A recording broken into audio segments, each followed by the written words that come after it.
All right, let's get right into it. Have you ever looked at really successful people and wondered, how did they do that?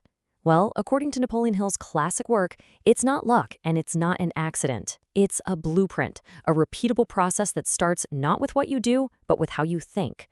And today, we are going to walk through that exact blueprint. And this right here, this is the core of everything. Before any business gets built, before any goal is ever reached, it has to exist as a crystal clear possibility inside your head first. You've got to see it. Your outside world is really just a mirror reflecting what's going on inside. So let's break it down into the actual steps. You can think of this as the instruction manual for your own mind, designed to build success and fulfillment from the inside out. Okay, first things first. Before you can build anything that lasts out there in the real world, you have to build an absolutely rock-solid foundation in here. This first part is all about mastering your own internal state. That this is a really important distinction. So many of us have, wishes. I wish I had a better job, or I hope I make more money. But that's just not going to cut it. The real starting point for any achievement is what Hill called a burning desire. We're talking about an obsession, a white-hot commitment that you can actually feel. That burning desire, it's like your compass and your rocket fuel all in one. It gives your mind a specific target to lock onto. And you know what happens when you're that focused? Obstacles? They just start to look different. They're not walls anymore. They're just stepping stones on the way to where you're going. The next piece of this foundation is faith. But let's be super clear here. We're not talking about blind hope. This is about building real, unshakable confidence in yourself and in your goal. And you build it piece by piece with the thoughts you deliberately choose to repeat to yourself day in and day out.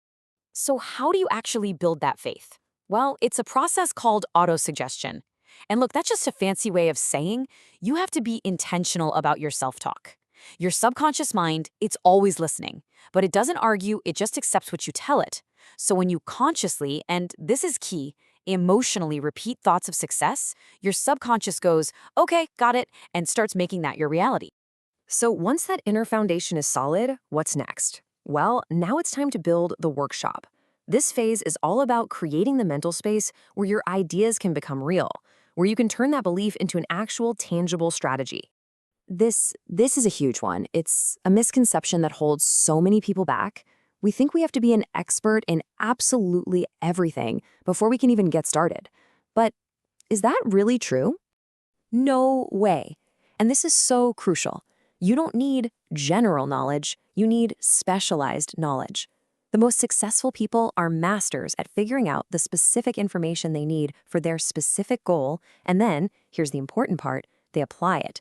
They learn what matters, and they get really good at ignoring all the other noise. And this is exactly where that specialized knowledge gets put to work. Your imagination is the workshop. It's the place where you mix knowledge with that burning desire to cook up new plans, new solutions, new ventures. Every single great company, every invention, it all started right here as just an idea. But, an idea without a plan, it's just a daydream. This is where organized planning comes in. And notice what's on the screen here. It's not about having some perfect, flawless plan from the get-go. No, it's about creating a starting point, taking action right away, and then having the guts to adjust and pivot as you move forward. It's a process, not a static document. All right, the foundation is laid, the workshop is built. Now it's time to actually hit the road.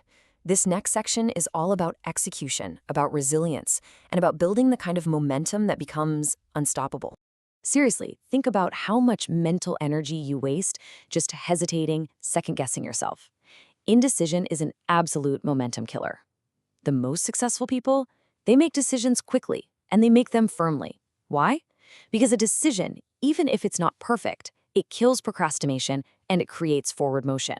You can always adjust your course once you're actually moving. So, you've made a decision. Now you need persistence. But let's redefine that a little. This isn't about gritting your teeth and just brute forcing your way through things. It's a quiet, calm, unshakable determination. It's fueled by that deep belief you've already built. It's knowing deep down that you will get there, no matter what. And here is a bit of a secret weapon. You do not have to do this alone. This is the mastermind principle. It's about deliberately surrounding yourself with people who share your drive and vision. This isn't just a friendly support group, it's a strategic alliance. You brainstorm, you get honest feedback, you hold each other accountable. When you align with others like that, your own personal power just multiplies. And now we've reached the final piece of the blueprint. This is what starts to happen when all the other pieces are working together in harmony. It becomes less about actively trying and more about intuitively knowing. People often call this the sixth sense, but it's not some kind of mystical power. It's the natural result of mastering the other steps. When your mind is so conditioned with faith, so focused with desire, and so disciplined through your actions, a higher level of wisdom and intuition just wakes up. And this inner guidance, it shows up in really practical ways. It might be a sudden flash of insight when you're out for a walk, or a deep feeling of clarity about what to do next, or just a profound confidence in a decision that you can't quite explain with logic alone. That's the wisdom you've earned. The only trick is learning to trust it. So, to bring this all home, let's think about it with a simple metaphor. It all starts here. Your thoughts are the seeds. Everything you create begins with the quality of what you decide to plant in the garden of your mind. Next up, the beliefs you nurture through faith and constant repetition. Those become the root system. They anchor your goals deep down and draw strength from your subconscious. And finally, your persistent, decisive actions. That's what makes everything break through to the surface and into the real world. They are the visible results, the tangible fruits of all that inner work. So there you have it. The blueprint is laid out. The process is clear. And it all starts with just a single thought. The only question left is the one on your screen right now. With this knowledge, what will you choose to grow?